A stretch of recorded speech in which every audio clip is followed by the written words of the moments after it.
मेरे गुरु महेश्वर शिव को मेरा प्रणाम है। इस कालखंड के प्रथम शिव के शिष्य और हम सबों के परम आदरणीय वरेण्य गुरु भ्राता साहब श्री के चरणों में मेरा प्रणाम है। शक्ति स्वरूपा माँ नीलम आनंद जी के चरणों में मेरा प्रणाम है और छपरा जिले के इस मैदान में उपस्थित आप सभी गुरु भाई गुरु बहन के चरणों में मेरा प्रणाम है।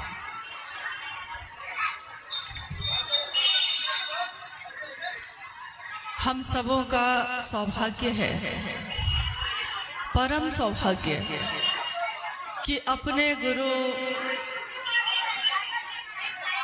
शिव के लिए, अपने महादेव की बात के लिए हम सब यहाँ एक जगह इकट्ठे हुए हैं और इस शिव गुरु महोत्सव का आयोजन भी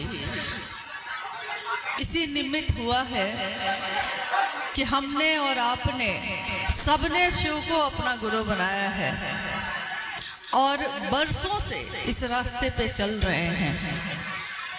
कितने वर्ष बीत गए, जीवन का कितना हिस्सा बीत गया, लेकिन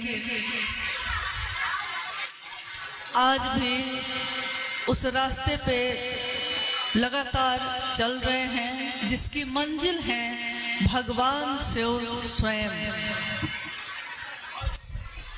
महेश्वर शिव की पूजा, महादेव की पूजा प्राचीन समय से इस भारतवर्ष में ही नहीं, संपूर्ण ब्रह्मांड में होती आई है और कुछ रूप उनके ऐसे रहे जिसको बहुत ज्यादा प्रसिद्धि मिली,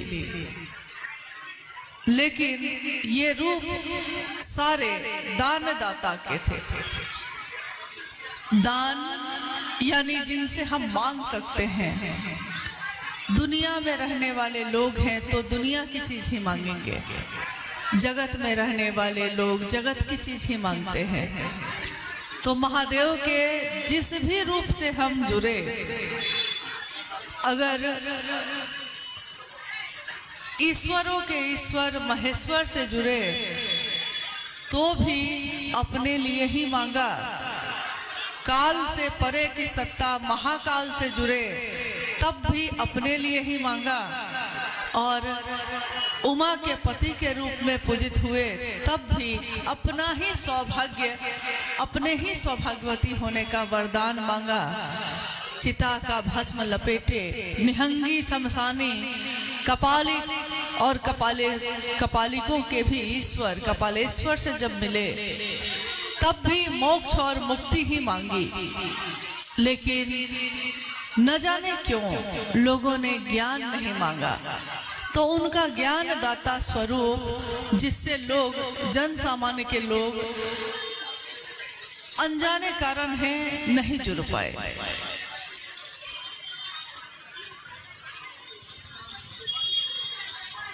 इस कालखंड में, यानी जिसको हम लोग कहते हैं कलयुग, इस कालखंड में एक बालक का जन्म हुआ और उनका नाम आज सारी दुनिया के लोग जानते हैं। उस बच्चे का नाम रखा गया हरिंद्रानंद। उस समय छपरा सिवान सब एक ही था। आज भी छपरा जिले को सारण के नाम से भी जाना जाता है। सारण, सारंग सबसे बना, सारंग का अर्थ होता है हिरण का वन, हिरण से भरा हुआ जंगल। तो आपका ये पूरा क्षेत्र उस समय एक ऐसा जंगल था जिसमें चारों तरफ हिरण ही हिरण थे और इसके कारण इसका नाम उस समय ये पड़ा, जो बाद में बदलते बदलते थोड़ा सा रूप तो हर चीज का बदल जाता है तो सारण हो गया। फिर लोग छपरा भी कहने लगे। जब साहब श्री हरिंद्रानंद जी का जन्म हुआ उस समय ये कहा जा सकता है कि ये सारे जिले एक ही थे और सीवान जिले में जो आपसे बहुत नजदीक है, अमलोरी नामक ग्राम में 31 अक्टूबर सन 1948 को एक बालक का जन्म हुआ, जिनका नाम उनके पिताजी ने हरिंद्रानंद रखा। स्वाभाविक है, बचपन अब आगे बढ़ा, थोड़ा बड़े हुए तो जीवन तो इस तरह से इस जगत में बढ़ रहा था, लेकिन एक तरफ कहीं ना कहीं महादेव की अपनी लीला भी चल रही थी। एक समय ऐसा भी आया, आप में से बहुत सारे लोग सालों से शिव के शिष्य हैं, आपने सुना होगा साहब श्री के जीवन के बारे में। 12 वर्ष की आयु के बाद शमशान साधना के लिए उनका मन मुड़ गया और वो शमशान साधना, कब्रिस्तान साधना, इन चीजों में जाने लगे। घटनाएं उनको मोड़ रही थी उस तरफ, न जाने क्यों। उस समय तो उनको भी पता नहीं था कि आगे वो कहाँ जाने वाले हैं। और एक समय ऐसा आया जब धीरे धीरे मंजिल और स्पष्ट होती गई, और सन 1974 में आरा के शान में अर्धरात्रि के समय में साहब श्री ने शिव को अपना गुरु बनाया।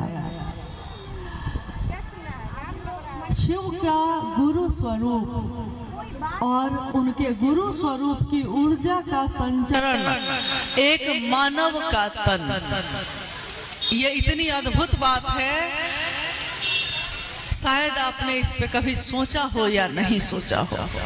इसलिए थोड़ा ये जो सत्ता, ये जो एक साधारण व्यक्ति जो जगत में दिख रहे हैं और दिखते रहे आपके हमारे बीच, जो चलते रहे, बोलते रहे, सुनाते रहे, शिव की महिमा का गान करते रहे, इनके बारे में समझना है तो एक झलक हमको, जितना भर हम जानते हैं महादेव के बारे में, उस महादेव के बारे में कल्पना करिए कि हम जिनका नाम ले रहे हैं शिव, महादेव, उस महादेव की ऊर्जा क्या है, क्या है उसकी ताकत। क्या दुनिया का कोई आदमी महादेव का इन आंखों से दर्शन कर सका? दुनिया का कोई तपस्वी शिव की समग्र स्वरूप की ऊर्जा को अपने अंदर उतार सका? तो ऐसा नहीं हुआ, आज तक तो नहीं हो सका। जिन साहब की हम बात कर रहे हैं और जिन्होंने शिव को गुरु बनाने की बात कही, उस शिव के बारे में हमारे ऋषियों ने, मुनियों ने और हमारे पूर्वजों ने शास्त्रों में, उपनिषद में, पुराण में, रामायण में, महाभारत में और घर घर में ये कहा कि महादेव की इच्छा से ये सृष्टि सृष्ट है, महादेव की मात्र इच्छा से ये दुनिया बनी, महादेव की मात्र इच्छा से कितनी दुनिया बनती है, रहती है और टूट जाती है।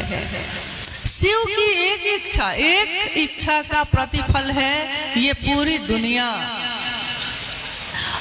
अगर अभी आपको कहा जाए कि इस मैदान में जहां हम और आप बैठे हैं, इस मैदान से थोड़ा ऊपर जाइए, थोड़ा सा आकाश में चले जाइए और वहां से इस पूरे छपरा जिला को देखिए, कितना बड़ा दिखेगा।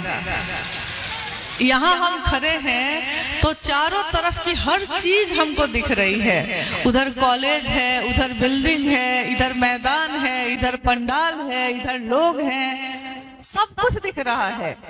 लेकिन इस स्थान से थोड़ा सा ऊपर चले जाइए, शरीर से जाइए, अपनी इन आंखों से देखिए तो आपको दिखेगा कि छपरा ये तो बहुत छोटा दिख रहा है। थोड़ा और ऊपर चले जाइए तो पूरा बिहार ही छोटा दिखने लगता है। थोड़ा सा और ऊपर जाइए, अभी हम लोग सिर्फ शरीर की बात कर रहे हैं, थोड़ा सा और ऊपर जाइए, पूरा भारतवर्ष एक छोटे से बिंदु की तरह दिखने लगेगा। और थोड़ा ऊपर जाइए, अभी हमने घोषणा में क्या कहा कि आज से अभी से जिसने शिव को गुरु बनाया है उनकी सूचना शिव के अंतरिक्ष साम्राज्य में प्रेषित की जाती है। यानी अब थोड़ा अंतरिक्ष में जाइए, अंतरिक्ष यानी आकाश से भी ऊपर, आकाश की भी गहराई, आकाश से भी ऊंचा, और वहां से इस पूरी दुनिया को देखिए, पूरी धरती, पूरी पृथ्वी को देखिए, एक बिंदु जैसा दिखाई देता है। और बाहर चले जाइए, कभी आपने सुना होगा अलग अलग ग्रह हैं, सूरज है, चंद्रमा है, पृथ्वी है, मंगल है, बहुत तरह के ग्रह हैं जो चारों तरफ चक्कर लगा रहे हैं अंतरिक्ष में। उससे भी थोड़ा ऊपर चले जाइए तो आपको दिखेगा कि वो लोग भी एकदम छोटे छोटे दिख रहे हैं। यानी जैसे जैसे आपने शरीर से दूरी बढ़ाई है, आपके लिए स्थान छोटा होता गया है। और कल्पना करिए कि अगर आप अपने मन को, हम सब अपने मन को अपने गुरु महादेव की तरफ से देखना सिखा दें तो हमको ये पूरी दुनिया क्या दिखाई देगी, और इस पूरी दुनिया में हमारी आपकी क्या बिसात दिखाई देगी। यहाँ खड़े होके हम में से कोई भी कहता है कि हमको महादेव ने ये दिया, हमको साहब ने ये दिया, लेकिन अगर महादेव के तरफ से देखिएगा तो आपको लगेगा कि आप कुछ नहीं हैं, कोई बिसात हमारी आपकी नहीं है उस महादेव के सामने, उस महादेव के सामने जिसकी मात्र इच्छा से ऐसी कितनी दुनिया बनती है, रहती है और टूट जाती है। काल भी जिससे डरता है, भय को, जो दुनिया में भय है, एक शब्द है, एक भाव है भय। हम कहते हैं कि डर लगता है, कोई चीज देखते हैं तो कहते हैं कि डर लगता है। कभी सोचा डर को भी जिससे डर लगता है वो कौन है? डर को भी जिससे डर लगता है वो महाकाल महादेव है। उनकी ऊर्जा की जब बात होती है, कल्पना करते हैं हम लोग, देख तो सकते नहीं हैं, कल्पना करते हैं। महादेव चारों दिशाएं जिसका वस्त्र है, हम लोग कपड़ा पहनते हैं और महादेव के लिए कहते हैं कि दिगंबर है। दिगंबर मतलब चारों दिशाएं जिसका वस्त्र है, आकाश की बिजलियां जिसका आहार है, भोजन। आकाश की एक बिजली गिर जाए इस धरती पे तो आदमी हो कि बिल्डिंग हो कि पेड़ हो कि कुछ भी हो, जल कर राख हो जाता है। एक बिजली कहीं गिरी तो उस जगह की सारी चीजें राख बन जाती हैं और कुछ नहीं बचता। महादेव की ऊर्जा की कल्पना भी मेरे आपके जैसा आदमी नहीं कर सकता। हमारे दिमाग की भी एक सीमा है। इस दिमाग में हम लोग अगर कुछ सोचते हैं किसी बारे में, वो भी एक सीमा के बाद जाकर खत्म हो जाती है। लेकिन जितनी भी सीमा है, जितनी भी परिधि है, उन सारी परिधियों के बाद भी अगर कुछ काम करता है तो सिर्फ महादेव की दया, क्योंकि उस महादेव से, उस ऊर्जा से टकरा के तो मिल नहीं सकते आप। साधना, उपासना, मंत्रों का जप कितना भी कर लेंगे, हमारे आपके जैसे इंसान उस महादेव को पा नहीं सकेंगे। हाँ, थोड़ा नजदीक होने की कोशिश कर सकते हैं, लेकिन वो ऊर्जा ऐसी है कि जिसके बारे में कहा जाता है डिम्बम डिम्बम, यानी डम डम, जिसका डमरू बजता है, काल का यमराज भैंस सबको, उसके भी सिंह को दबाते हुए जो रक्त का सौ पीने को आतुर हैं, वैसे महादेव की ऊर्जा हर रूप में प्रकट हो रही है। जगत गुरु शिव के रूप में भी है, गुरुओं के गुरु शिव, सदगुरुओं के गुरु शिव। यानी अगर इस धरती पे कोई गुरु है, कोई सदगुरु है, कोई कितना भी बड़ा गुरु है, लेकिन उन सब का गुरु कौन है, उन सब का बॉस कौन है? तो महादेव है। अब केवल इतना ही कल्पना करने के बाद सोच लीजिए कि हम आप कितनी भी किताबों को पढ़ लेंगे, शास्त्रों को पढ़ लेंगे, क्या किताबों को पढ़ के, शास्त्र पढ़ के, मंत्रों का जप करके, साधना उपासना करके महादेव मेरे हो जाते हैं? इतना श्रम करके भी महादेव मेरे न हो सके। प्राचीन समय से लेके इतने युग बीत गए, सतयुग, द्वापर युग, त्रेता युग, युग पे युग बीत गए, लेकिन महादेव के उस रूप से इतना नजदीक कोई नहीं कर सका।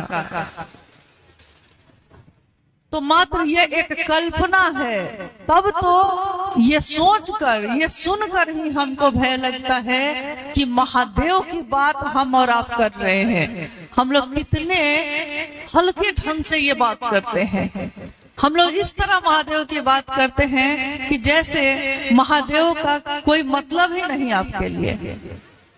लेकिन वो महादेव क्या है, एक झलक में ही तो हम स्तब्ध हो जाते हैं, चुप हो जाते हैं, मुंह खो जाते हैं।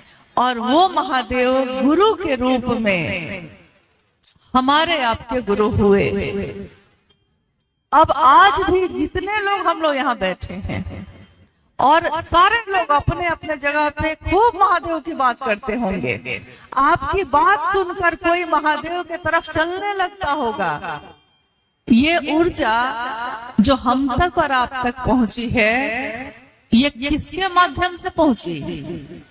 उस शिव की ऊर्जा किस मानव तन का सहारा लेकर उतरी थी? न तो मेरे, न तो आप में से किसी के भी। लेकिन ये आप सबको मालूम है, पता है कि वो मानव का तन, वो इंसान का शरीर किसका है, जिसकी सांसों पे नमः चढ़ा और सिवाय उतर गया। आपको पता है कि जिसके मन ने शिव की उस आवाज को, आकाशवाणी को सुना कि तुम जो करते हो दूसरों को करने के लिए कहना, आपको ये पता है कि जिसके एक वाक्य ने, एक बोली ने कि बुढ़ऊ इज्जत रखिया, मात्र इतनी बात ने, महादेव की दया ने उनकी इज्जत क्या रखी कि उस समय दुनिया के लोगों ने देखा कि अगर सिर्फ भाव हो खिलाने का, तो महादेव जो पत्थरों में दिख रहे हैं वो जीवंत होकर कैसे ग्रहण करते हैं, ये दुनिया के लोगों ने देखा है। तो शिव की ऊर्जा जिस मानव तन में उतरी, उनकी ऊर्जा का आकलन भी हमको आपको कर लेना चाहिए। ये साहब श्री हरिंद्रानंद जी, जिनका नाम है हम सबके वर्ण गुरु भ्राता, हमारे बड़े गुरु भाई साहब श्री, जिनका नाम है, उनकी ऊर्जा का, उनकी भी कल्पना थोड़ी सी हम लोग को कर लेना चाहिए। क्या है उनकी ऊर्जा?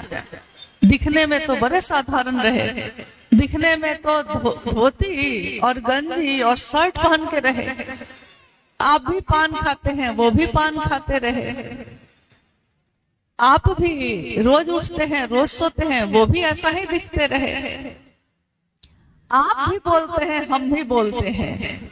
हमारी आपकी बात पे कितने लोग अपने पूरे जीवन चल सकते हैं। थोड़ा सा हम लोग आज सब कोई जो बैठे हैं, थोड़ा अपने तरफ देखते हैं कि हमारी क्या बिसात है। तो हमारी आपकी बात पे शिव की बात को छोड़ के बोलिएगा, क्योंकि शिव की बात जब हम लोग कर रहे हैं तो ये न तो मेरी बात है, न तो आपकी बात है, ये बात तो है शिव शिष्य साहब श्री की, मेरी और आपकी नहीं है। किसी ने दे दिया है, अहेतु की दया की है, बांट दिया है महादेव को की दया को, महादेव को इस तरह से। यानी शिव की ऊर्जा जब उतरी उनके मन में और उनके मन ने सोचा, कोई कहता है नहीं नहीं साहब ने अपने पिताजी से सुना था। क्या आपने अपने पिताजी से नहीं सुना था? क्या हमने अपने पूर्वजों से नहीं सुना था कि महादेव ही गुरु हैं? हमारे घर में शादी ब्याह में अगर कोई कहता कि गुरु नहीं है मेरा कोई, तो पंडित जी कहते हैं शिव को गुरु बना के शादी की रस्म आगे बढ़ाइए। प्राचीन समय से ये होता आया है, हर घर में ये बात दोहराई गई है। शंकर का जो रूप है वो गुरु का भी रूप है, ये शास्त्रों में पढ़ा गया है। यानी आपके पूर्वजों ने भी कहा है ये, लेकिन समझा नहीं था। साहब के पिताजी भी कहते रहे अपनी पत्नी को, यानी साहब की माँ को, मलकिनी ईश्वर शिव के कहल जाला। और साहब ने अपने बचपन से इस बात को सुना। तो कोई कोई कहते हैं कि साहब ने अपने पिताजी से सुना था इसलिए मान लिया था। कोई कहता है कि अमुक आदमी ने ऐसा किया, अमुक आदमी ने वैसा किया, इसलिए ऐसा हुआ। लेकिन हम में से कोई अगर ये कहे कि आज जिसकी बोली से, सिर्फ बोली, सिर्फ सोच है, ये सिर्फ ये एक विचार है, लेकिन जिसके विचार मात्र से आज करोड़ों लोगों के जीवन में शिव गुरु हो गए, हुए ही नहीं, मात्र इन 3 सूत्रों के निर्वहन से, मात्र इन 3 सूत्रों को करने से हमारे आपके जीवन में परिणाम आया। परिणाम ये आया कि जो पत्थर की तरह अपना जीवन जी रहे थे वो शिव की बात करने लगे। जिनको कोई कर्म कांड, कोई साधना नहीं आती थी, वो अपनी सांसों पे नमः शिवाय चढ़ाने और उतारने लगे। और जिन्होंने कुछ भी करने की पात्रता नहीं समझी थी, वो मात्र शिव के पास झुकते हैं और दया मांगते हैं, दया हो जाती है। हमारे आपके जीवन में महादेव की दया ना हो तो हमारे जीवन की कोई भी बाधा दूर नहीं हो पाती है। ये हमने देखा है। शिव की ऊर्जा, शिव के शिष्य की ऊर्जा।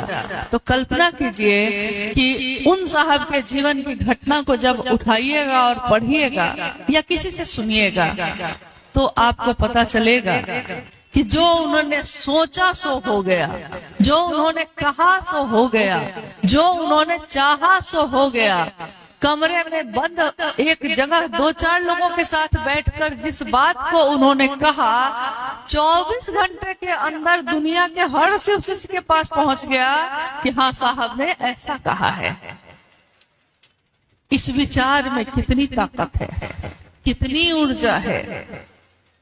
और अगर वो ना होते, उन्होंने नहीं कहा होता, तो छपरा, सिवान, गोपालगंज और कुशीनगर क्या दुनिया की कोई भी जगह में महादेव की बात न हो पाती। अगर हम सबका मन कृतज्ञ होगा, झुकेगा, किसके लिए? क्योंकि शिव की सिद्धता में बड़े गुरु भाई हम लोगों ने आज तक एक ही सत्ता को कहा है, बाकी सब गुरु भाई गुरुवान हम लोग हैं। हम हो, आप हो, कोई हो। कौन है बड़े गुरु भाई आपके? कितना धीरे बोलते हैं। कौन है बड़े गुरु भाई? साहब हरिंदानंद जी। मेरे कुछ जिज्ञासा, क्योंकि आपके अंदर भी जिज्ञासा होती है तो आप पूछते हैं, हम भी शिव के शिष्य हैं, कुछ जिज्ञासा मेरे अंदर भी हो जाती है, तो 2-3 प्रश्न पूछते हैं, लेकिन हमको लगता है कि जवाब भी वैसा ही मिलना चाहिए। मौसम थोड़ा गर्म है, लेकिन फिर भी इस गर्मी को हम लोग बर्दाश्त करके बैठे हुए हैं। आप लोग तो नमन के योग्य हैं। लेकिन एक जिज्ञासा से शुरू करते हैं। जिज्ञासा ये है,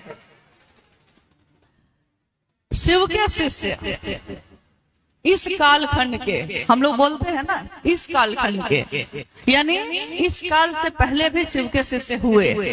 लेकिन जिस भी शिव के शिष्य का नाम आप जानते हैं, जैसे एक शिव के शिष्य हुए दधीची, शायद आपको मालूम हो या ना मालूम हो, लेकिन वो छपरा के ही रहने वाले थे।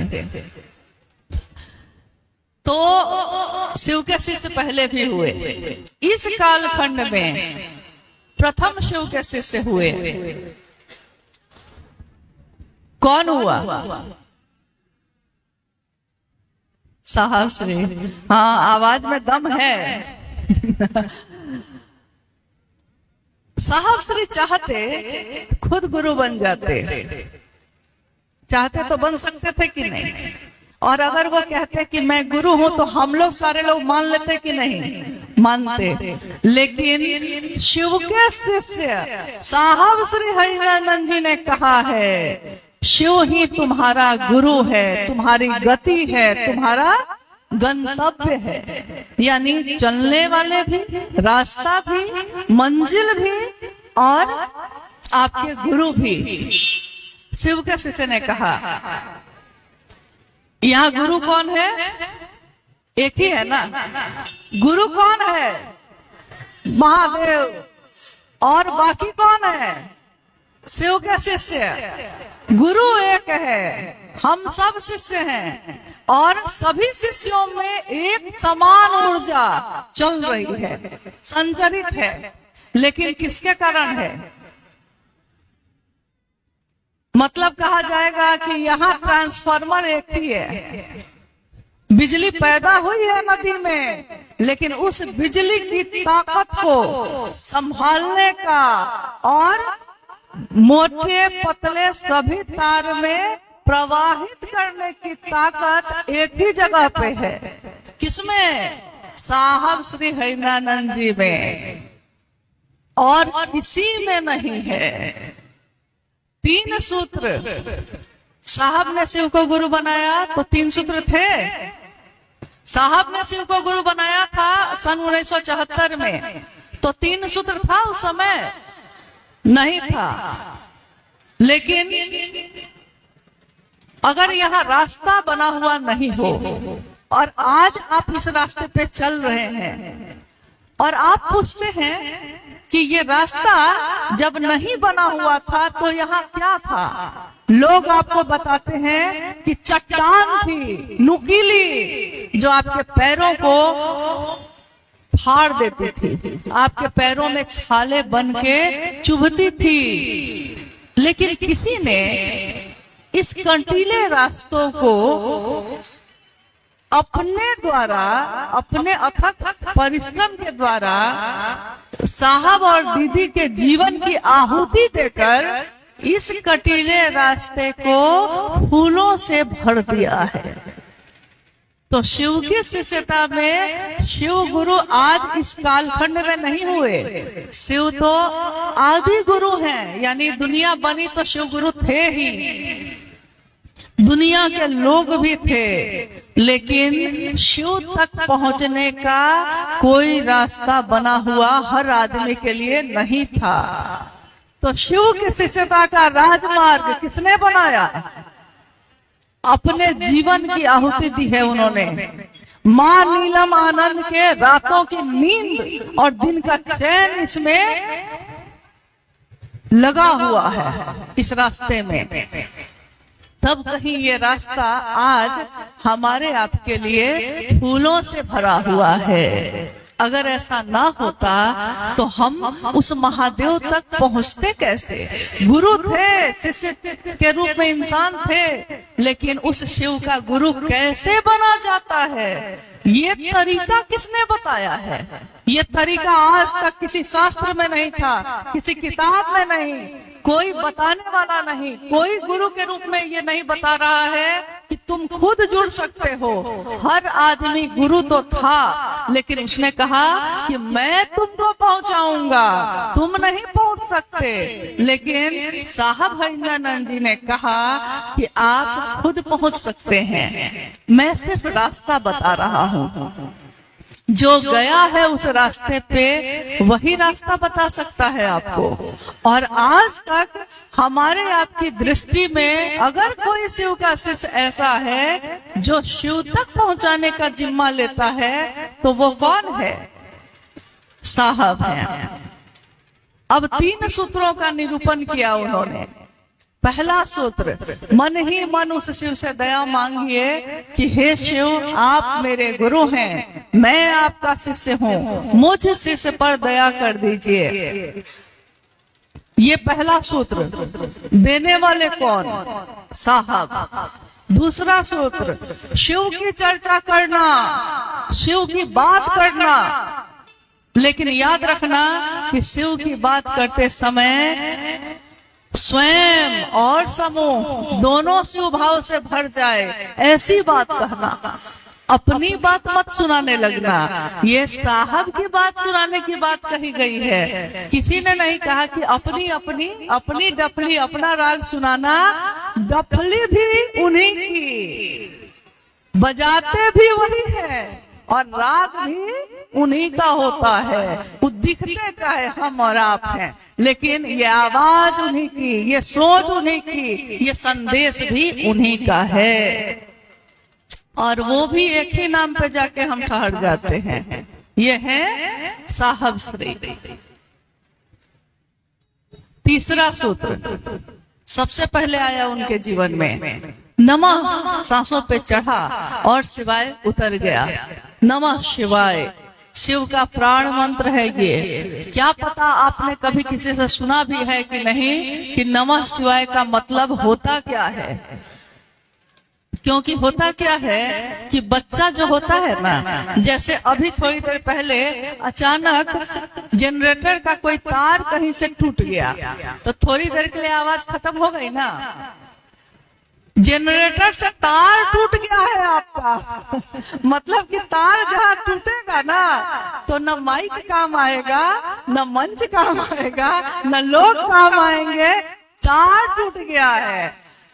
तो साहब की बात को याद रखिए कि उन्होंने कहा कि आकाश सबका है, लेकिन इस आकाश में हर आदमी पतंग उड़ा रहा है अपनी अपनी। याद रखिएगा, अगर वो पतंग लटाई से, यानी लटाई मतलब जो लपेटने वाला होता है, जिसमें धागा से वो पतंग बंधा होता है, पतंग से लटाई अगर टूट गई तो पतंग थोड़ी देर के लिए तो आकाश में और उड़ेगा, आपको लगेगा कि इतना और ऊंचा जा रहा है, लेकिन थोड़ा धैर्य रखिए। कुछ दिन के बाद फिर हाल पूछ लीजिएगा, उसका चिथड़ा उड़ चुका रहता है क्योंकि लटाई से ही टूट गया।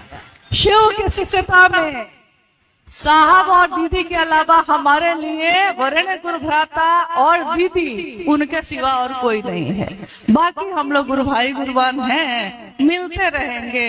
अरे हमको न चाहो तो कोई बात नहीं, उनको न चाहो तो कोई बात नहीं, लेकिन अगर इनको न चाहोगे तो मुश्किल होगी इसलिए मेरा यही निवेदन है कि साहब और दीदी के अनुसार महादेव का काम करने की कोशिश करें हम लोग, साहब और दीदी के अनुसार। और एक बात जरूर याद रखिएगा, जितना भर आपने अपने वरेण्य गुरु भ्राता को जाना है या देखा या सुना है, ये विश्वास रखिएगा कि उन्होंने शिव का दान देने में, शिव शिष्यता का भाव संचरित करने में कभी बेईमानी नहीं की। जो उनसे शिव को लेने आया उन्होंने शिव को दिया, जो शिव लेकर आया वो भी, जो नहीं लेकर आया वो भी लौटा, लेकिन वो शिव लेकर ही। साहब ने इसमें किसी के लिए कोई बेईमानी नहीं की, कोई भेदभाव नहीं किया कि कोई मेरे पास बैठा है तो उसको ज्यादा दे दिया है और जो उनसे मिलने नहीं आया तो उसको कम दे दिया है। ऐसा साहब श्री ने नहीं किया। इसलिए अगर कोई ऐसा है जो आपको कहता है कि साहब ने मुझको ही सौंप दिया है सब कुछ, तो मैं भी शिव के शिष्या हूँ और ये गुरु का मंच है, ये महादेव का मंच है। महादेव भेद नहीं करते तो उनका शिष्य भी भेद नहीं करता। वो सबके लिए है तो साहब और दीदी भी सबके लिए उतने ही हैं। हर आदमी की मदद करते हैं जो महादेव का काम करता है, चाहे वो कोई हो। इसके लिए आपको किसी के पीछे चलने की जरूरत नहीं, मेरे उनके किसी के पीछे चलने की जरूरत नहीं है। महादेव की तरफ चलना है और उनके अनुसार तीनों सूत्र का निर्वहन करते हुए चलते चले जाना है। ये कुछ ऐसा ही है। कैसे चलना है? क्योंकि दुनिया है ना, जगत है। हर कुछ दिन पे गांव में भी कोई दिखता है, शहर में भी कोई दिखता है, घर में भी कोई आ जाता है, कोई कुछ कहता है, कोई कुछ कहता है। जिसने भी शिव को अपना गुरु बनाया है उसका शिव से हरिनानंद जी से एक ही रिश्ता है, गुरु भाई का, गुरु बहन का। और हर रिश्ते की एक मर्यादा होती है, हर रिश्ते की एक सीमा रेखा होती है। एक पिता की पुत्री भी जब बड़ी हो जाती है तो अपने पिता के गोद में नहीं बैठती, एक सीमा है। पति और पत्नी हैं, लेकिन जब समाज में खड़े होते हैं तो एक सीमा में होते हैं, सीमा है। धरती जहां हम बैठे हैं वो भी अगर अपनी सीमा से हिल जाए तो तूफान होते हैं, भूकंप होता है, विध्वंस होता है। ये आकाश अगर गर्जन करने लगे तो तूफान की बारिश हो जाती है। हवाएं जो मध्यम चलती हैं, जिस दिन वो अपनी परिधि से, अपनी सीमा से बाहर होती हैं तो उन हवाओं से विशाल विशाल वृक्ष उखड़ कर फेंक दिए जाते हैं। अग्नि जिससे हम जला के भोजन बनाते हैं और खा लेते हैं, वो अग्नि भी अगर अपनी सीमा छोड़ दे तो विशाल जंगल जल के राख हो जाते हैं। ये जल जो अगर परिधि में हो, सीमा में हो, तो उसको हम लोग पीते हैं, अपने प्यास बुझाते हैं। लेकिन वो जल अगर नदी में बढ़ जाए, अपनी सीमा भूल जाए, तो उस बाढ़ में शहर का शहर बह जाता है। जब शिव के हर तत्व में इतनी ताकत है, अगर हम और आप हर कुछ कदम पे अपनी सीमा भूल जाएंगे तो सोचिए शिव के तत्व भी अगर अपनी सीमा भूल गए तो क्या होगा हमारा। इसलिए महादेव को गुरु बनाया है तो महादेव की परिधि में रहना चाहिए हम लोगों को। और महादेव की परिधि में रहने वाले लोग एक ही काम करते हैं, वो सिर्फ अपने गुरु की महिमा का गान करते हैं, अपना नहीं, दूसरों का नहीं। वो अपने घर की कहानी गुरु के मंच पे नहीं कहते, क्योंकि गुरु का मंच सिर्फ गुरु की बात के लिए होता है, लोगों को भ्रमित करने के लिए नहीं होता। और अगर तब भी हम में से कोई ऐसा करता है तो वो हमारे आपके द्वारा तो शायद कुछ हो पाएगा कि नहीं हो पाएगा, लेकिन अगर हम में से किसी के द्वारा मन, वचन या कर्म से कोई महादेव की तरफ चलने से रुक गया, कोई अगर मेरी किसी बोली से, मेरे किसी कृत्य से, मेरे आचरण से अगर कोई दुखी हो गया है, या मेरी इस भावना से कि मुझसे लोग जुड़ जाए वो महादेव के पास से मुड़ गया है, तो ये एक ऐसा आध्यात्मिक अपराध है जिसकी क्षमा शिव के पास भी नहीं है। क्योंकि क्षमा जिसे कर सके न शिव भी, गुरु भी, हो गई कोई ऐसी भूल, और उस भूल के बाद उस व्यक्ति को क्या होगा ये कोई नहीं जानता। इतना ही निवेदन है कि शिव की शिष्यता का राजमार्ग जिन्होंने बनाया है, हम सब उस पे चल सकते हैं, समान रूप से चल सकते हैं। महागुरु महादेव को गुरु बनाने का आवाहन है, ये आवाहन है साहब श्री हरिनानंद जी की, ये पुकार है, ये छाया है उनके आंचल की, जिनको हम दीदी नीलम आनंद कहते हैं। और इसके सिवा नमन तो हम सबको करेंगे, सम्मान तो हम सबको करेंगे, चाहे वो दोस्त हो या दुश्मन हो, लेकिन रहेंगे किसी के साथ और नहीं, क्योंकि एक बात समझने के लिए थोड़ा हम इसे सीखते हैं, समझते हैं कुछ न कुछ। एक समय में ऐसा था कि एक राजा हुए, मिथिला में एक राजा हुए, और राजा के बारे में जब हम कहते हैं राजा, तो हम समझते हैं कि राजा तो महल में रहता है, राजा के पास तो संपत्ति और खजाने होते हैं, राजा के पास तो सैनिक की फौज होती है, यानी राजा को सब कुछ उपलब्ध होता है, भोग का सामान। तो स्वाभाविक है उस राजा के पास भी रहा होगा। लेकिन एक दिन एक साधु आए और उन्होंने कहा उस राजा से कि मैंने सुना है कि आप जीवन में रहते हुए जीवन मुक्त हैं। ये जीवन में रहते हुए जीवन मुक्त कैसे हुआ जाता है? मैं आपसे सीखने आया हूँ, क्योंकि इस बात के लिए मैं हिमालय में जाकर वर्षों तपस्या करता रहा। जिस गुरु ने जो मंत्र का जप कहा, लाखों मंत्रों का जप करता रहा, लेकिन तब भी मेरा मन अभी भी जीवन में रहते हुए जीवन मुक्त, यानी है सब कुछ है मेरे पास और मेरा मन उस पे नहीं जाए, ऐसा नहीं हो सका। लेकिन मैंने सुना है कि आप हैं ऐसे, तो मैं आपसे सीखने आया हूँ, आपसे जानने आया हूँ कि जीवन में रहते हुए जीवन मुक्त कैसे हुआ जाता है। राजा ने कहा साधु बाबा से कि बाबा अभी थोड़ा सा मैं काम में व्यस्त हूँ, लेकिन तब तक एक चीज आपको कहता हूँ। ये मेरा महल है और इसमें बहुत सारी चीजें हैं, सुंदर सुंदर, देखने योग्य है। अंधेरा हो गया है थोड़ा, लेकिन जब तक मैं ये काम निपटाता हूँ आपके हाथ में एक दिया दे देता हूँ। एक दिया लाया गया, उस दिए को उन्होंने जला दिया और कहा कि यही दिया लेकर पूरे महल को दिखाइए, पूरे महल का वैभव दिखाइए, तब तक मैं ये काम निपटा लेता हूँ। साधु उस दिए को लेकर महल के तरफ मुड़ गए। राजा ने कहा बाबा ध्यान रखिएगा, ध्यान इतना ही रखिएगा कि इस दिए की लौ न बुझ जाए, क्योंकि अंधेरा है, और अगर दिए की लौ बुझ गई तो अंधेरे में भटक जाइएगा। इसलिए इसका ध्यान रखिएगा कि दिया नहीं बुझने पाए। राजा काम करने लगा, साधु महल के तरफ बढ़ गए और थोड़ी देर के बाद पूरे महल से होकर फिर से राजा के पास लौट के आ गए। राजा ने पूछा महल कैसा लगा? साधु ने कहा कि किस तरफ के महल की बात की आपने? तो राजा ने कहा कि महल में बहुत सुंदर सुंदर चीजें लगी थी, आपने देखा? साधु ने कहा कि अरे भाई मैं महल क्या देखता, उसकी चीजों को क्या देखता, मैं तो इसी कोशिश में रह गया कि दिया ना बुझ जाए, शिव चर्चा की आंधी में हमारी शिव शिष्टता ना चली जाए, मैं तो इसी को देखता हुआ चलता चला जाता हूँ। तो चाहे लाखों के भी हो कि एक आदमी खड़ा हो, मेरा दिया ना बुझ जाए, हम तो इसी चक्कर में लगे हैं। लेकिन आप समझते हैं, आप अपने दृष्टि से देखते हैं, तो हो सकता है कि सामने वाला कुछ और दिखाई दे। हर आदमी अपने अपने नजर से देखता है।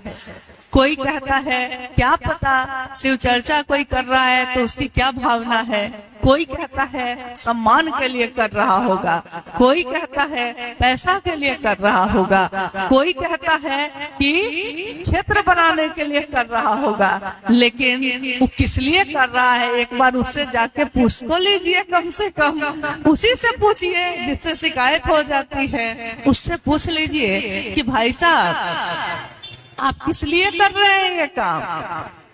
एक पहाड़ पे दूर पे एक आदमी खड़ा दिखाई दिया, 3 आदमी नीचे खड़ा था, तीनों में से एक ने कहा कि लगता है भेड़ बकरी चराने आया होगा, खो गया है, खोज रहा है उसी को।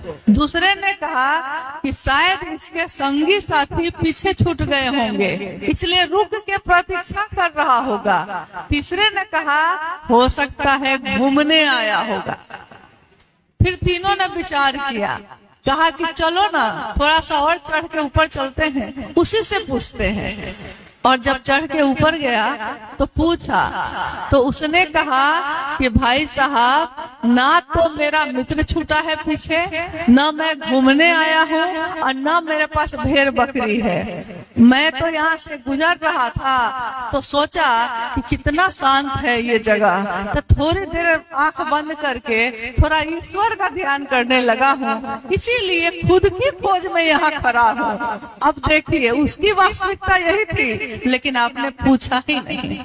इसलिए आपकी नजर में हम क्या हैं, मेरी नजर में आप क्या हैं, इसका कोई अर्थ नहीं है। अगर जानना है तो उस आदमी से पूछ लीजिए, और नहीं तो उसकी भी जरूरत नहीं है। आप भी महादेव की तरफ चल रहे हैं, हम भी महादेव की तरफ चल रहे हैं, मंजिल हम सबकी एक ही है। इसलिए रास्ता में तो भेंट मुलाकात होती रहेगी, लेकिन भेंट मुलाकात करते करते महादेव न भूल जाए, इसकी कोशिश करनी चाहिए। उस दिशा में चलिए, साहब दीदी का साथ लेकर चलिए। आओ चले शिव की ओर। ये जो विषय है, ये ना तो ये विषय है, ना तो ये शब्द है, ये साहब श्री की दिल की आवाज है। और दिल की आवाज दूर तक जाती है। साउंड और माइक की आवाज कुछ दूर तक जाकर खत्म हो जाती है, लेकिन दिल की आवाज की कोई सीमा नहीं होती। ये तो हरेंद्र के दिल की आवाज है, ये दूर तक जाएगी। हम रहे ना रहे, आप रहिए ना रहिए, लेकिन महादेव का काम तो होगा ही, और आवाज तो गूंजती ही रहेगी, हवाओं में खुशबू उन्हीं की रहेगी। हाँ, जो जाना चाहे, जो लेना चाहे ले ले। आइए हम लोग कुछ जिज्ञासाओं पे बात कर लेते हैं। आपसे अनुरोध है कि जो गुरु भाई गुरु बहन जहाँ है, इस अव्यवस्था में ही व्यवस्था है। महादेव के लोगों के लिए कितनी भी व्यवस्था करिएगा कम ही पड़ता है। इसलिए थोड़ी देर का ये कार्यक्रम है। आपसे अनुरोध है कि जहाँ है थोड़ा शांत भाव से बैठ जाए, जहाँ जगह है वहीं बैठ जाए। हाँ, जिज्ञासा पे आते हैं। जिज्ञासा है, महेश्वर शिव तो सदगुरुओं के गुरु हैं, अतएव उनका शिष्य होकर लौकिक पारलौकिक मनोरथ स्वतः पूर्ण होते हैं, कैसे? कृपया समझाया जाए। महेश्वर शिव गुरुओं के गुरु हैं, सदगुरुओं के भी गुरु हैं। उनका शिष्य बनकर, यानी जगत गुरु है, उनका शिष्य बनकर लौकिक पारलौकिक मनोरथ स्वतः सिद्ध होते हैं। कैसे? ये शिष्यानुभूति की पंक्ति है। शिष्यानुभूति यानी शिव के शिष्य साहब श्री हरिंद्रानंद जी की अनुभूति। सन 1990 में इसकी रचना साहब ने की और इसको छपवाया गया। उसी पुस्तक की एक पंक्ति है ये, शिव गुरुओं के गुरु हैं। गुरु मतलब कौन? ये किसको कहा जा रहा है? गुरु मतलब जो शरीरधारी हैं। शरीरधारी बहुत तरह के लोग हैं जो गुरु के रूप में काम करते हैं।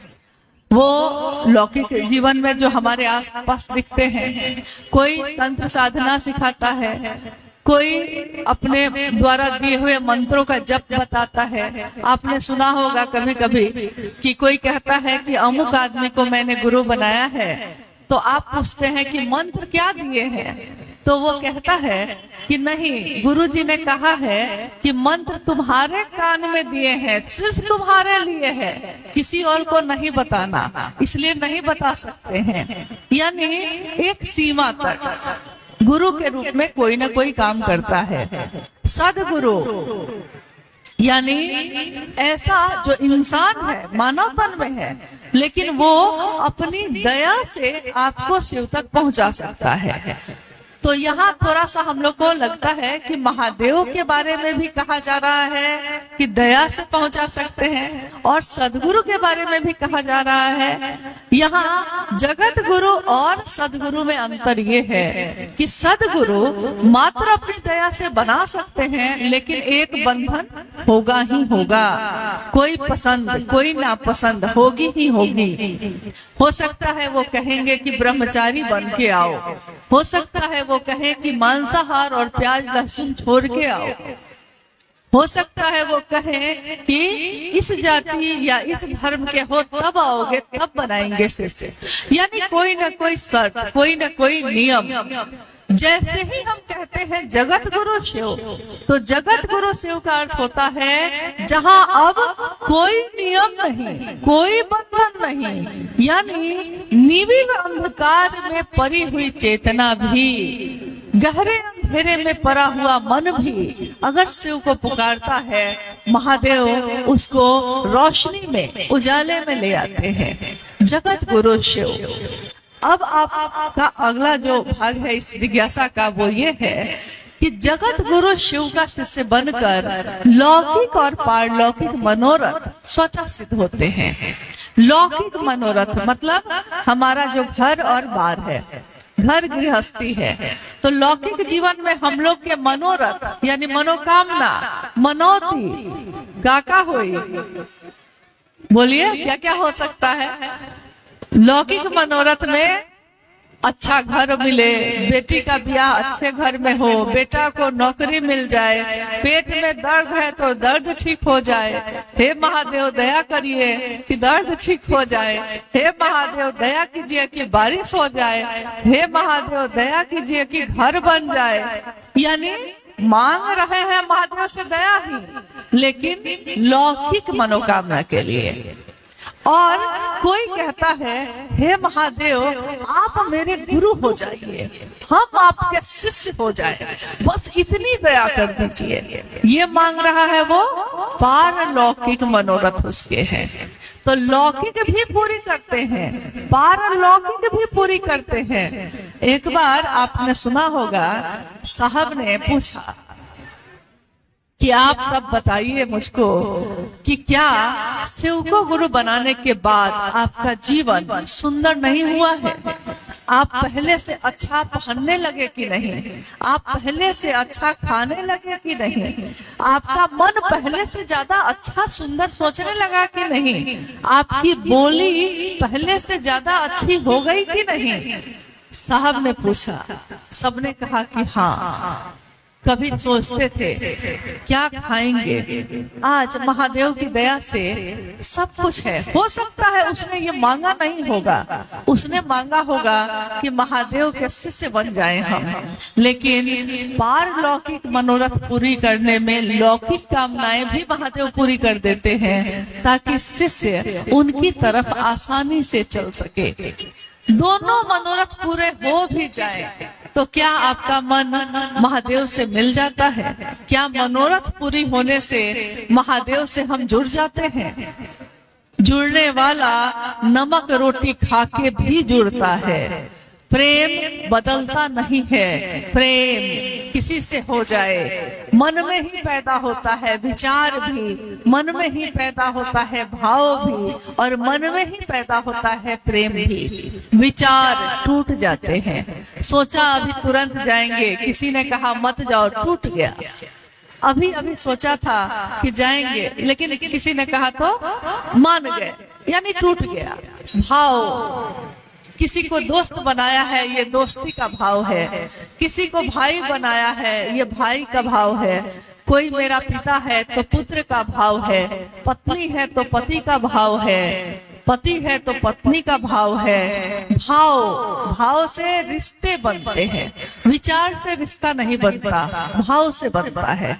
लेकिन भाव से जो रिश्ते बनते हैं वो रिश्ते तो बन जाते हैं, उसमें एक संभावना होती है टूट सकता है, थोड़ा कमजोर है अभी भी। जैसे एक बिया तुरंत टूट जाएगा, मसल दीजिए आप, टूट जाएगा। विचार यानी वो एक बिया की तरह है, हाथ में लेके मसल दीजिए, टूट जाएगा। भाव एक पौधे की तरह है, उसी बिया से पैदा हुआ है, लेकिन पौधा हो गया तो अब अगर आप खेत में लगा दीजिएगा तो उसमें अनाज हो जाएगा, लेकिन अभी है कमजोर, तो खेत में लगाने के बाद भी कुछ दिन तक उसकी देखभाल की जरूरत पड़ती है, फिर मजबूत हो जाता है तब जरूरत नहीं है। लेकिन जब तक थोड़ा कमजोर है यानी भाव, एक दिन वो बिया से पौधा जो बना था, एक दिन देखते हैं आप कि वो बरगद का पेड़ जैसा विशाल हो गया। अब उस विशाल बरगद के पेड़ में हाथी भी बांध दिया जाए तो वो पेड़ हिलता नहीं है, यानी प्रेम। अब प्रेम जिससे हो जाए, हो गया तो हो गया। अब सारी दुनिया एक तरफ और प्रेम एक तरफ है। वो चाहे मंसूर का खुदा से हो जाए, चाहे लैला का मजनू से हो जाए, चाहे हीर का रांझा से हो जाए, या कोई शिष्य है तो उसका गुरु से हो जाए, प्रेम चाहे जिससे हो जाए। प्रेम ही एक ऐसी चीज है जो बदलता नहीं है।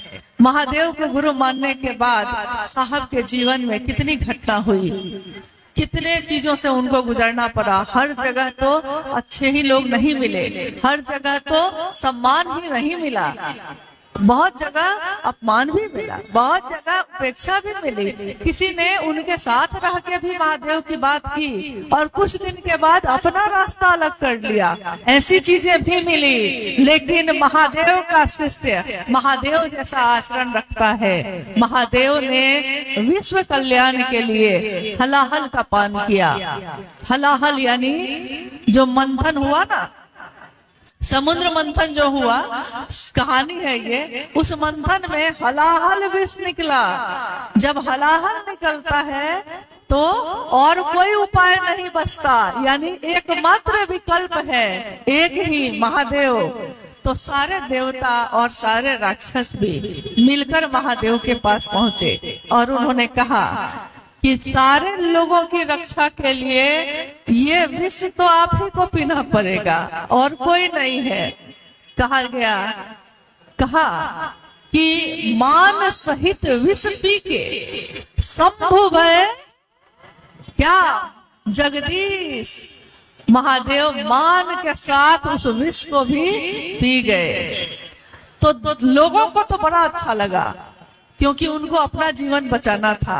कहानी है ये, कथा है। लेकिन शिव को जिसने चाहा, माँ उमा ने जो बगल में बैठी है, शिव को जो चाहता है उसको अच्छा नहीं लगता कि मेरे महादेव के साथ ऐसा क्यों किया। तो उन्होंने अपने हाथ को बढ़ाकर यहाँ कंठ पे रख दिया और सारा विष इस जगह आके इकट्ठा हुआ, कंठ नीला हो गया। तो एक नाम पड़ा नीलकंठ।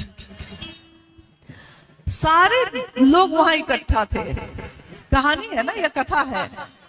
हुआ कि नहीं हुआ ये कोई नहीं जानता है, लेकिन अगर कुछ हुआ होगा तभी कहानी भी बनी है। सारे लोग तो थे। शिव को जिसने चाहा उसने शिव को बचाना चाहा। मतलब शिव को बचाएगा कौन, वो तो सबको बचाने वाले हैं। लेकिन जो प्रेम करेगा वो शिव के लिए सोचेगा। तो माँ उमा ने सोचा, जमा तो वहां सब थे, देवता भी और असुर भी, किसी और ने नहीं सोचा। महादेव ने अगर ये सोचा होता कि सबने मुझको मिलके विष दिया है, इसलिए अगर महादेव की तरफ से विष ही लौटता तो वो विष कैसा होता। अगर महादेव भी उत्तर में विष ही देते तो क्या होता। लेकिन महादेव ने ऐसा नहीं किया। महादेव ने अमृत का दान किया। तो आज जगत में सारी चीजें जीवंत हैं। वो देवता हो, इंसान हो, कहते हैं नाग लोग, नर लोग, देव लोग, सबके सब आज हैं। क्योंकि महादेव न होते तो रक्षा होती कैसे। शिव के शिष्य साहब हरिंद्रानंद जी न होते तो ये दुनिया की जो इतनी चीजें हैं वैसे विषैली, जहर फैला हुआ है जिस तरह माहौल में, मौसम ही जहर का है। तो मौसम जब जहर का होगा तो फल भी तो जहर का ही होगा, फूल भी उसमें जहर के ही होंगे। अगर उन्होंने उस सारे जहर को खींच न लिया होता और शिव की ऊर्जा का संचरण न किया होता तो आज हमारे दिल में शिव नहीं धड़कते, वो शिव हमारे जीवन में नहीं होते, गुरु बन के हम उनके इतना नजदीक ना होते, ये तो हो जाता। इसलिए लौकिक और पारलौकिक दोनों मनोरथ शिव पूरा करते हैं, लेकिन साहब ने कहा कि निस्वार्थ भाव से शिव के लिए ये तीनों काम करना गुरु दक्षिणा कहलाता है। गुरु के प्रति कृतज्ञ होना, एहसान मानना, ये कहलाता है। तो हम सभी शिव शिष्यों को कम से कम महादेव के लिए ऐसा ही करने की कोशिश करनी चाहिए। जिज्ञासा है दूसरी जिज्ञासा, शिव भाव के शिखर की तलहटी में ही संपूर्ण संकीर्णताएं तिरोहित हो जाती हैं, कैसे कृपया समझाया जाए। ये पंक्ति भी शिष्यानुभूति की ही है। पहले क्या था कि हमारे आपके बीच पुराने गुरु भाई गुरुवान भी बैठे हुए हैं। आपको याद होगा जब साहब और दीदी ने बिहार में जगह जगह जाकर शिव चर्चा शुरू की, तो उस समय जब साप्ताहिक चर्चा स्थल सब खुले थे, उन साप्ताहिक चर्चा स्थलों में भी और साहब और दीदी जिस कार्यक्रम में जाते थे, उस कार्यक्रम में भी मंच पे जिज्ञासा जो आती थी वो शिष्यानुभूति से ही आती थी, और साप्ताहिक चर्चा स्थल पे भी हम लोग शिष्यानुभूति पे ही बात करते थे। तो क्या आज भी वैसा होता है?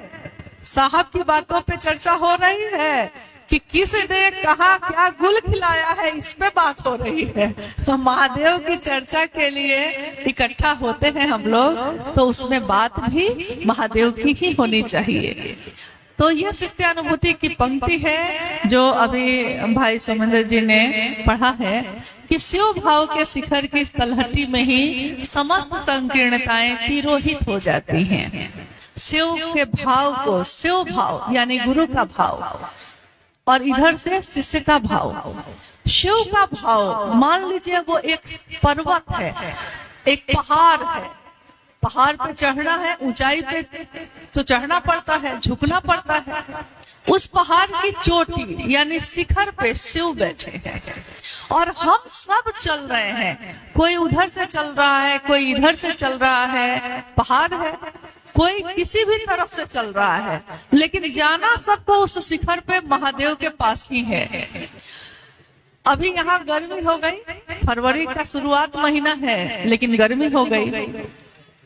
अभी आप चले जाइए दार्जिलिंग, हिमालय या पहाड़ का कोई हिल स्टेशन घूमने चले जाइए, केदारनाथ चले जाइए, कहीं चले जाइए जहाँ पहाड़ हो, जहाँ बर्फ हो। तो यहाँ से तो बहुत गर्मी में गए, आप गर्मी में गए ना, लेकिन जैसे जैसे पहाड़ के नजदीक गाड़ी पहुंचती है, हवा में ठंडक आने लगती है, हवा में ठंडी हवा बहने लगती है, और अंत में अभी पहाड़ पे आप पहुंचे भी नहीं हैं, पहाड़ पे अभी आप चढ़े भी नहीं हैं, लेकिन ठंड लगनी शुरू हो गई तो गाड़ी रोककर शॉल स्वेटर निकाल के पहनने लगते हैं। पहाड़ तो अभी बहुत दूर है ना, अभी तो घाटी ही शुरू हुई है, उसी में ठंड लगने लगी।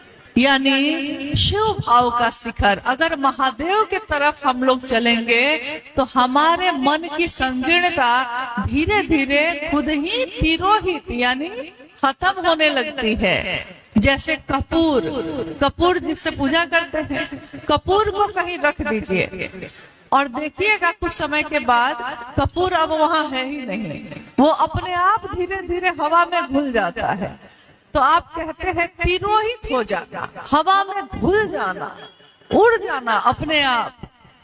अब बताइए, हम लोग महादेव की बात करते हैं, महादेव का बात करने वाला, उसके मन में पहले सब कुछ था, लेकिन जैसे ही वो महादेव की बात शुरू करता है, लोगों के बीच जाने लगता है, वो भूल जाता है कि किस जाति के पास जा रहे हैं, किस धर्म का घर है, दरवाजा खटखटाए कि नहीं खटखटाए वो भूल जाता है। हर दरवाजा खटखटाता है, हर व्यक्ति को ये संदेश देते हैं कि महादेव हमारे गुरु हैं, आपके भी हो सकते हैं।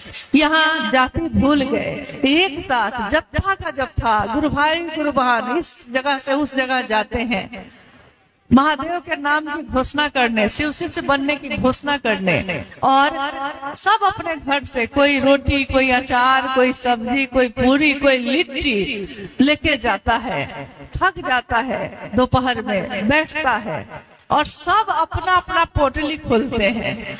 और कोई कहता है दीदी लाइए आप में से अचार ले लेते हैं, कोई कहता है लाइए पराठा ले लेते हैं, कोई कुछ आपस में लेने लगता है। किसी को याद भी होता है उस समय कि वो अमीर है कि गरीब है, वो किस जाति का है, किस धर्म का है, वो पुरुष है कि स्त्री है, गुरु भाई है कि गुरु बहन है। इवन कोई विचार आता है मन में? किसी के मन में कोई विचार नहीं आता। हो सकता है उसमें से कोई आदमी अपने घर में जमीन पर नहीं बैठता होगा, अपने घर में सोफा और कुर्सी पे ही बैठता होगा, लेकिन महादेव के काम में सबके साथ आराम से आनंद में जमीन पे बैठ के जो है खाया, पानी पिया, फिर चल दिया। देखिए चले तो थे हैं महादेव के तरफ, लेकिन आपके जीवन में जो संकीर्णता है वो हम भूल गए, तिरोहित हो गई अपने आप। इसके लिए कोई प्रयास नहीं किए हम लोग। आपने कभी नहीं सुना होगा कि साहब ने अपनी चर्चा में, शिव चर्चा में कभी इस पे बोला होगा कि आप क्या खाइए क्या नहीं खाइए, आप क्या करिए क्या नहीं करिए, आप किस तरह जाति से अलग हो जाइए, धर्म से अलग हो जाइए, कुछ नहीं कहा उन्होंने बस इतना कहा कि तुम भी शिव का शिष्य बनो और दूसरों को भी प्रेरित करो। इस काम को करते करते कब ये सब छूट जाता है पता ही नहीं चलता है। यानी ऊंचाई पे जाने वाला अपना जंजाल धीरे धीरे कम करता है। आपको कह दिया जाए पहाड़ पे चढ़िए और बक्सा पेटी सब हाथ में दे दिया जाए, आप कितनी दूर तक उसको लेके जा सकिएगा? लेके जाइएगा? न घर लेके जाइएगा, न बक्सा पेटी लेके जाइएगा। जितना चढ़ाई उतना कम सामान। यहाँ तक कि कुछ देर के बाद बोतल में पानी लिए थे कि रास्ते में पिएंगे, लगता है कि वो भी पहाड़ बन जाता है, वो भी भारी हो जाता है। कपड़ा लत्ता पेटी बक्सा सब छोड़ने लगते हैं, 2 जोड़ी कपड़ा बैग में रख के टांग लेते हैं और कहते हैं यही धो के पहन लेंगे, फिर यही धो लेंगे। यानी कम से कम सामान। आपको किसी ने कहा था कि सामान कम करने लगना? कोई नहीं कहता है, आपको खुद वो बोझा लगने लगता है, आप खुद उसको छोड़ने लगते हैं। यानी ऊंचाई, पारलौकिक सोपान, महादेव की तरफ चलना, तो हमारा मन अपने आप जगत की उन चीजों को छोड़ने लगता है। जो चीज भारी लगने लगती है माथा पे, महादेव से दया मांग के उसको छोड़ देते हैं। लोग की बात भारी लगी वही छोड़ देते हैं, नहीं, जो चीज ज्यादा लगी छोड़ते चले जाते हैं, क्योंकि जाना महादेव के पास है तो इतना बोझा लेके कहाँ जाएंगे। छोड़ते जाओ भाई, रहना नहीं है, देश वीराना है। रहना तो सबके साथ हम लोग को पड़ता है, लेकिन जीना भी पड़ता है। संसार में रहिए सबके साथ, लेकिन संसार का बन के मत रह जाइएगा, ये साहब श्री ने बार बार कहा है।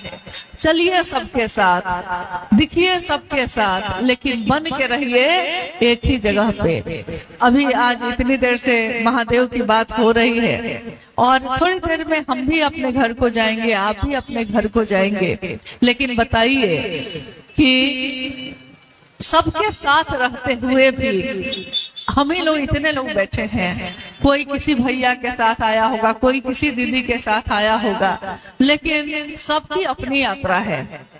साथ आए जरूर हैं, लेकिन यात्रा तो सबकी अपनी अपनी है, इसलिए अपनी यात्रा पे भी ध्यान रखा जाए। और कुछ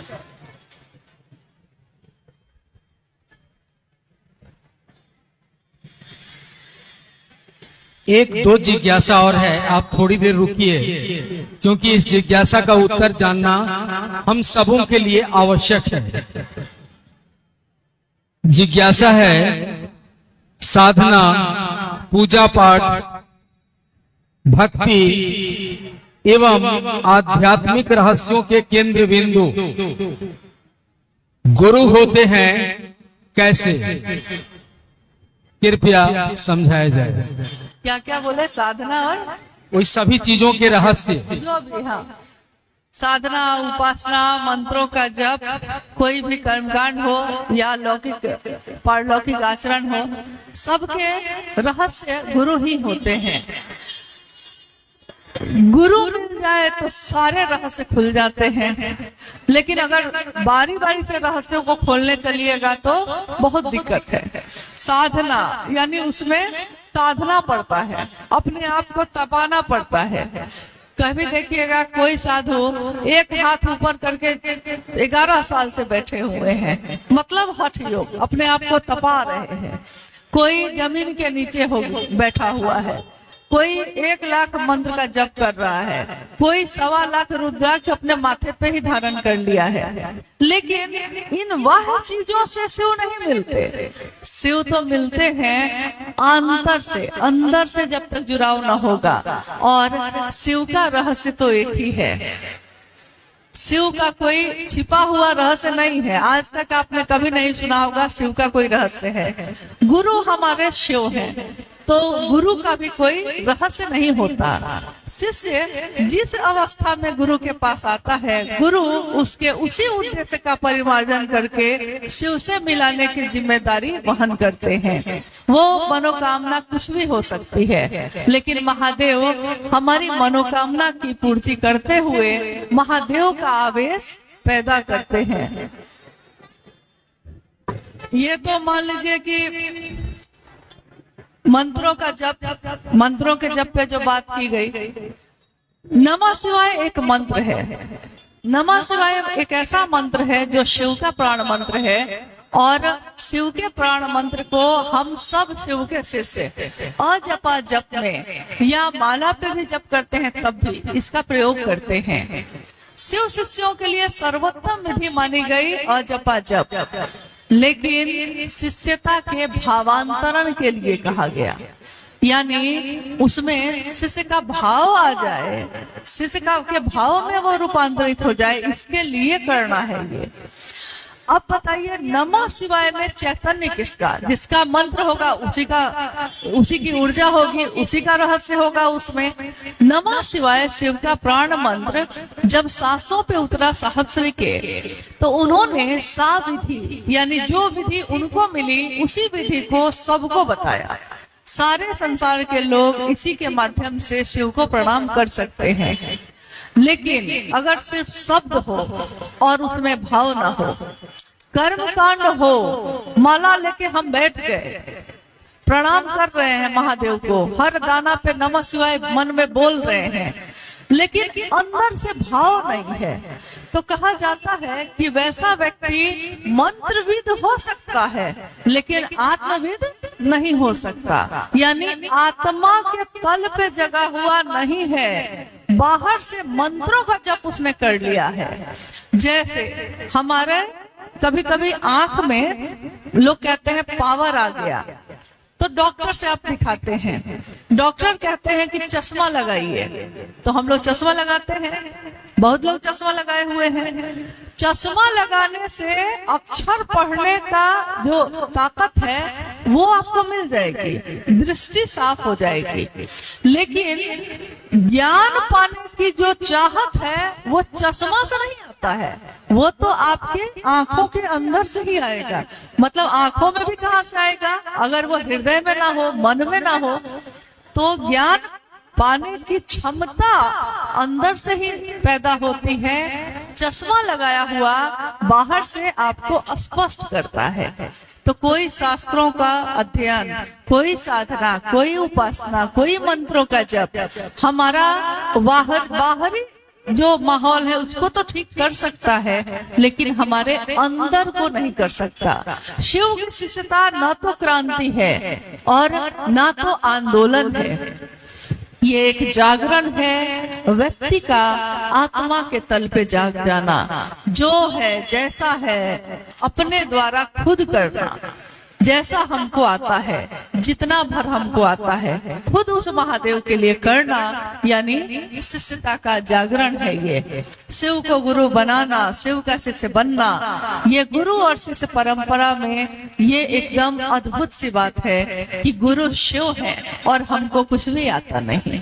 पूरी दुनिया, पूरी मानव सृष्टि अगर शिष्य को बनकर शिव को, अपने गुरु को शिष्य का भाव संप्रेषित करती है, देती है, तो महादेव को, जो विश्व गुरु हैं, जो जगत गुरु हैं, महादेव को भी शिष्य के उत्तरदायित्व का वहन करना ही पड़ेगा। उसका उन्नयन हो, उसका परिमार्जन हो, इसकी जिम्मेदारी उनको लेनी ही पड़ेगी। चलिए, ये तो जिज्ञासा हो गई।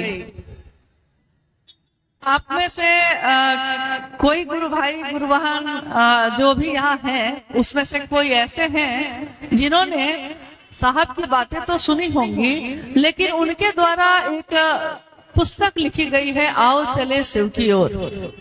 उनके जीवन पे, घटनाओं पे आधारित है, अनमिलाकर आओ चले शिव की ओर एक पुस्तक है, कोरोना काल में लिखी गई। आप में से किसी ने पढ़ी है उसको? उसमें से एक जिज्ञासा लेके आना है, इसलिए पूछ रहे हैं। आप में से कोई, आप पढ़े हैं? और कोई? धीरे धीरे हाथ उठा रहे हैं मुन्ना जी। हाँ, मतलब कि पढ़ा है। इसलिए पहले पूछ लिए कि अगर थोड़ा भी पढ़ा होगा तो जो बोलेंगे तो शायद आपको याद आ जाएगा। शिव आवेश रहित आवेश हैं। ये पंक्ति पढ़ी है आपने? नहीं पढ़े हैं अगर तो फिर से जाके ढूंढिएगा, ढूंढने में सब चीज पढ़िएगा फिर से। शिव आवेश रहित आवेश हैं। जैसे ये जो माइक है, इसमें करंट होगा कि नहीं? करंट होगा ना तार में, तभी ना माइक बज रहा है। अगर इस तार में, जो ये तार लगा हुआ है, इसके ऊपर रबर की परत चढ़ी हुई है, रबर की परत, अगर उस रबर की परत को हटा दिया जाए और कहा जाए कि अब तार को छूइए, और तब आप छूइएगा तो क्या होगा? बताइए क्या होगा? क्या होगा? करंट लगेगा? नहीं मारेगा? अरे रबर हटा देंगे तब तो मारे भी करेगा।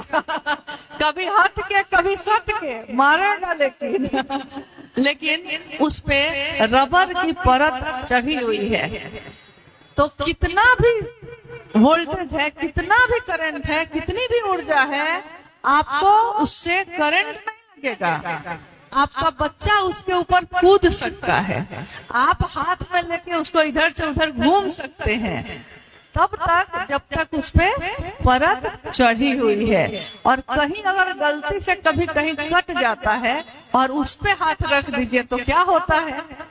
करंट लग जाता है। आवेश यानी ऊर्जा, ताकत, ये जो है महादेव की इतनी ऊर्जा है, इतनी ऊर्जा है कि कहा गया कि अक्षय ऊर्जा के स्रोत है वो। मतलब देवी देवता में भी कोई ऐसा नहीं है जो उनसे ऊर्जा के मामले में सटेगा, लेकिन महादेव ने शिष्यों तक पहुंचने के लिए उस ऊर्जा के ऊपर एक परत चढ़ा दी है, ताकि आप महादेव को भजिए, महादेव की चर्चा धुरझार करिए, खूब करिए, महादेव का मंत्र को सांस पे चढ़ा रहे हैं, उतार रहे हैं, माला पे लेके बोले जा रहे हैं। आप महादेव के प्राण मंत्र को अपने प्राणों में चढ़ाते हैं। आप महादेव के नाम को, शिव एक नाम नहीं है, ये ऊर्जा का स्रोत है, पूरी कायनात उसी की ऊर्जा है। और उस ऊर्जा को आप मुंह से अपने बोलते ही रहते हैं। महादेव की करुणा जिसका एक भाग है दया, दया मांगते ही रहते हैं। जब देखिए शिष्य हैं हम लोग, महादेव की चर्चा का आयोजन करते हैं। सोच लीजिए, कल्पना कीजिए, महादेव की चर्चा का आयोजन करते हैं और है हम लोग क्या, मामूली भी नहीं है, मतलब कुछ है ही नहीं, कोई भी साथ ही नहीं है, ऐसे शिष्य हैं। लेकिन महादेव की बात तो ऐसे करते हैं कि जैसे कि अपने भाई की बात नहीं की, कभी अपने माँ बाप की बात वैसे नहीं की, कभी अपनी प्रेमिका की बात वैसे नहीं की, जैसा महादेव में डूब डूब के महादेव की बात करते हैं। ऊर्जा का अक्षय स्रोत, आवेश ही आवेश है, जहाँ वो अपने शिष्यों के लिए आवेश रहित हो जाते हैं, ताकि उनका शिष्य जो बच्चा है उस पे कूद भी सकता है, हाथों में भी ले सकता है, और जैसे उसको आता है वैसे उसे अपने में भी ताकत ले सकता है। ये आवेश रहित आवेश इस दुनिया में जिनके कारण है, कोई इस आवेश रहित आवेश से खेलने की कोशिश ना करे। इसके लिए इतनी बात बोले, कोई इससे खेलने की कोशिश ना करे, क्योंकि हम लोगों का तो कुछ ना होगा, आवेश रहित आवेश से न संपर्क है तो कुछ होगा नहीं। लेकिन अगर साहब ने थोड़ा सा कट कर दिया उसमें, तब क्या होगा, इसलिए की कल्पना कर लीजिए। चलिए, आज का ये शिव गुरु महोत्सव जो हम सभी गुरु भाई गुरु बहनों ने आयोजित किया, हम सब यहाँ इकट्ठा हुए हैं, लौटे अपने घर में, अपने दुनिया में, जो भी हमारी छोटी छोटी दुनिया है, उसमें महादेव को लोगों के दिल में धड़काए, लोगों का जीवन भी शिवमय हो, मेरा जीवन भी शिवमय हो। और जो साहब और दीदी ने कहा है, मात्र उसी दिए पे नजर रखें, गुजरे कहीं से भी, चले किसी के साथ, लेकिन ये शिव शिष्यता का दिया आपका मेरा बुझ न जाए, इसकी कोशिश जरूर करिएगा, इसकी रक्षा जरूर करिएगा। इसी के साथ हम लोग भी विदा होते हैं। आप सभी गुरु भाई गुरु बहन के चरणों में मेरा प्रणाम है, आप सबको मेरा प्रणाम।